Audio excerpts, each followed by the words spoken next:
Si je vous dis supporter de foot, vous pensez à quoi?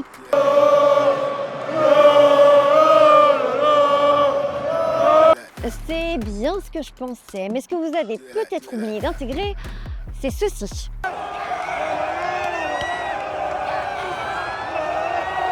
Les supportrices. Aujourd'hui, on se rend chez Tiffany, une femme, oui, mais surtout une supportrice des Diables Rouges. Spoiler, on va parler de passion, de clichés, oui, mais surtout d'amour du maillot.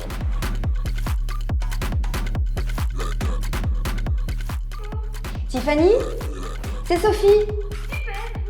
Merci.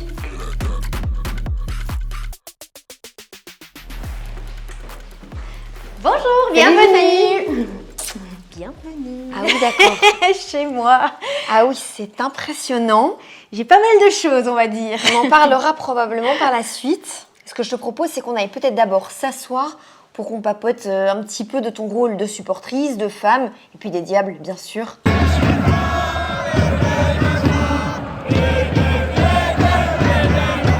Bah, du coup, Tiffany, on va d'abord discuter des Diables, puisque, bon, on le voit, c'est ta passion première. Et c'est une passion qui remonte, quoi, à quand tu étais toute petite? Oui. Donc c'est vrai que c'est une passion qui a débuté, je pense, depuis toujours. Donc j'étais déjà fan de foot quand j'étais enfant, donc j'ai fait du foot. J'étais déjà fan des Diables Rouges quand c'était Enzo Scifo, Marco Ilmot. J'avais une photo d'Enzo Scifo sur ma table de nuit. Bon, voilà, ça mettait déjà un peu les lignes pour la suite. Et puis c'est vrai que cette passion, elle s'est développée vraiment petit à petit. Et depuis une dizaine d'années, elle a vraiment pris beaucoup d'ampleur. Et quand tu dis beaucoup d'ampleur, ça veut dire quoi? Alors, c'est vrai qu'avant, par exemple, j'allais toujours voir un match de foot avec des amis. Donc je disais, qui est chaud pour venir voir les Diables Rouges? Une fois, c'était un ami, une amie, un frère, un cousin, voilà. Et puis, à un moment donné, je voulais en fait aller voir tous les matchs des Diables Rouges et je voulais pas faire d'exception, me dire je loupe un match. Et donc, petit à petit, je me suis fait aussi des amis sur place, des gens qui avaient la même passion que moi. Et vraiment, je pense, le moment qui a un peu tout changé, c'est en 2015. J'étais à un match des Diables au stade Robaudouin et puis j'ai des amis qui m'ont dit en fait demain on part pour Chypre. Ça c'était du coup ton premier voyage foot? En déplacement à l'étranger, c'était pas prévu. J'avais pas de place de foot pour l'équipe, j'avais pas de vol d'avion, j'avais pas d'hôtel, j'avais rien. Et donc finalement je rentre chez moi et puis le lendemain il me renvoie un message à midi. Bon est-ce que finalement tu viens? Oui, non. On décolle à 18h. Et là, ça a été un moment déclic où je me suis dit, en fait, ok, j'y vais. Donc je suis partie, sans place pour le match. Je me suis retrouvée dans les tribunes chypriotes, habillée totalement en noir, jaune, rouge. Et puis, ça a été une ambiance qui était extraordinaire. Et après, je me suis dit, mais en fait, je veux plus louper un match de foot. Et je veux vraiment continuer cette passion et faire tous les matchs à domicile, mais aussi un maximum à l'étranger. Et prenons du coup, tu pars pour supporter nos Diables. Tes indispensables dans la valise, il y a quoi? Alors déjà, il y a la valise qui est brandée Diable Rouge, donc avec des stickers de Panini dessus, le petit fanion Diable Rouge, le collier de fleurs dessus, comme ça c'est quelque chose où on ne passe déjà pas inaperçu quand on est dans une gare ou dans l'avion. Et puis il y a évidemment la tenue de foot du jour, donc toujours la petite jupe Diable Rouge avec le maillot des Diables, mais le maillot avec tous mes pins. Parce que chaque fois que je vais en déplacement ou qu'on rencontre d'autres équipes dans le match, etc., je collectionne les pins. Donc j'ai des pins d'autres supporters, des pins Diable Rouge dessus. Donc ça, c'est vraiment l'indispensable. Les cornes de diablesse, évidemment. Le drapeau, mais pas le petit drapeau, le drapeau qui fait 1,56 m, on va dire. Les tatouages.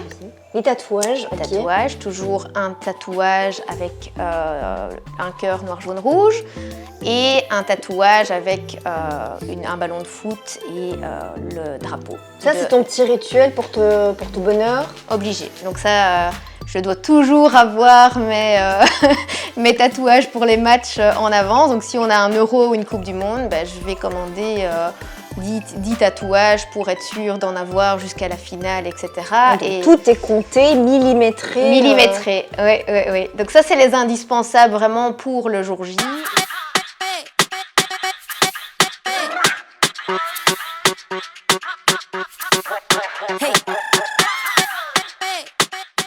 Alors, bah, ça c'est évident.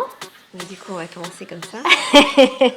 Les lunettes. Ouais, bah ça c'est la Ah, base. la base. C'est la base. Alors, on va sortir l'écharpe. La base aussi. Le drapeau. On va mettre. Oh yeah.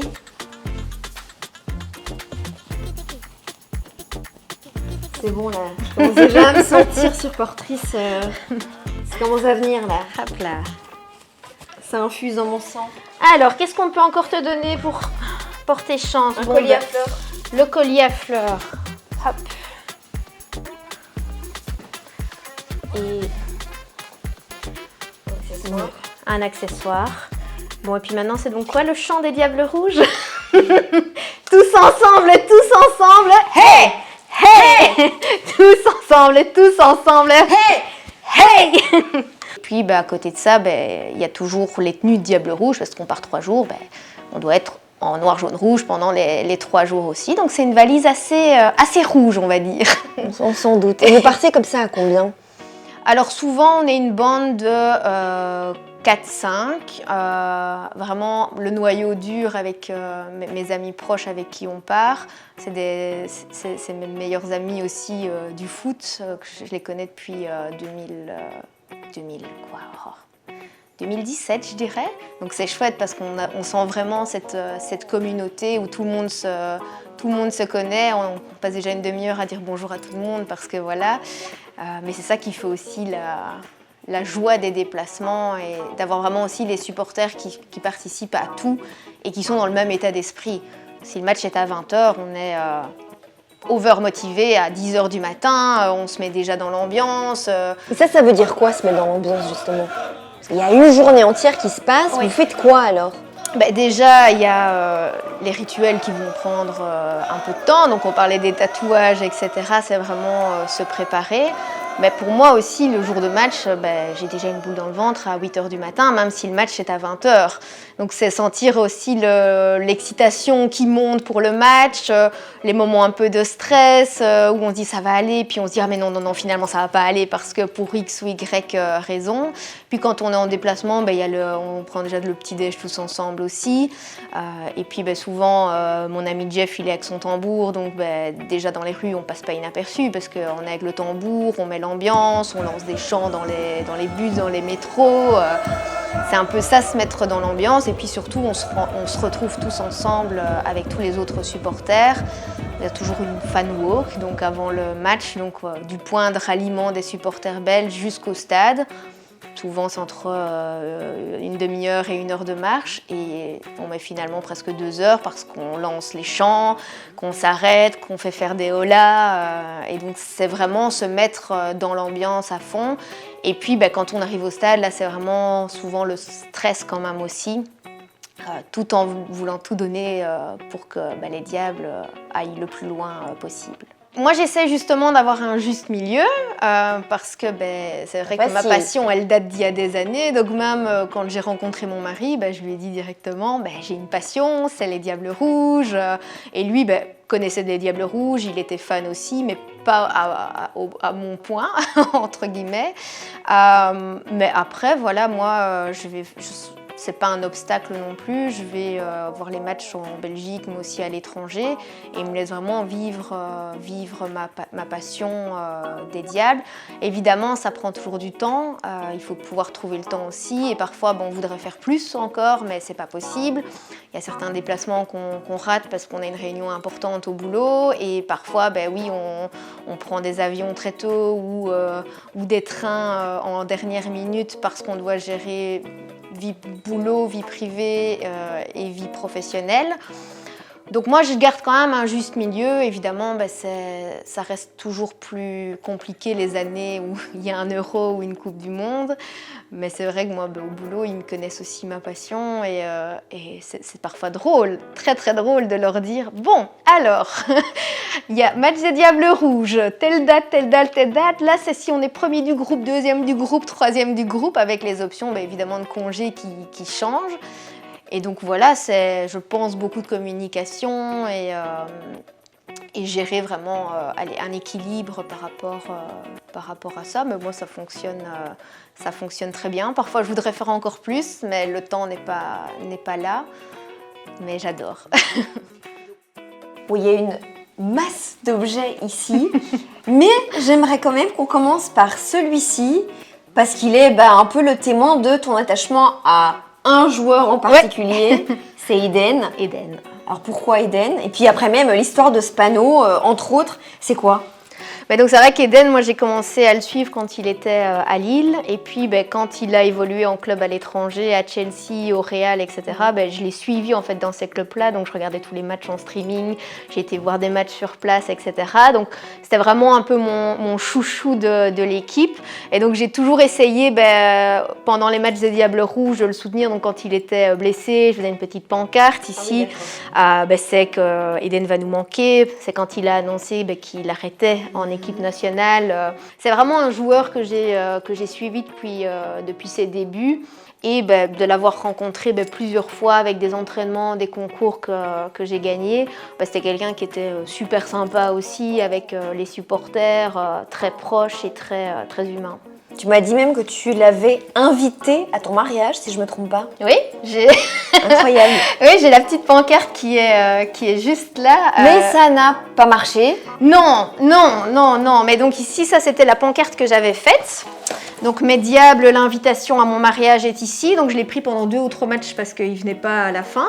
Ah oui, d'où le fait qu'on voit les... Il a plu, oui. La pancarte a été un peu... Elle a vécu. Et donc j'ai invité les Diables à mon mariage. J'ai été voir Eden et Torgan quand ils étaient, je pense que c'était à Brenne pour un match ou à Tubize. Et je leur ai donné l'invitation en main propre. Bon, ils ne sont pas venus, je ne leur en veux pas. Mais c'était vraiment le petit clin d'œil aussi que je voulais qu'ils soient là, en fait, pour le jour le plus important de ma vie aussi. Donc, Et du coup, le départ d'Eden, tu l'as vécu comment? Ça a été dur. Ça a été très très dur parce que c'est vrai que moi à chaque fois quand on me demandait mon chouchou, je disais ok, c'est Eden. Il n'y avait pas d'hésitation, il y avait pas, c'était Eden Hazard, point. Donc c'était compliqué de me dire ok, on va perdre quand même ce côté peut-être proximité, et puis qui devient mon chouchou, parce que les Diables petit à petit aussi on perd beaucoup des joueurs qu'on avait il y a plusieurs années, mais voilà. J'ai survécu, j'ai reçu plein de messages le jour même en disant « Tiff, comment tu te sens? Est-ce que ça va ?»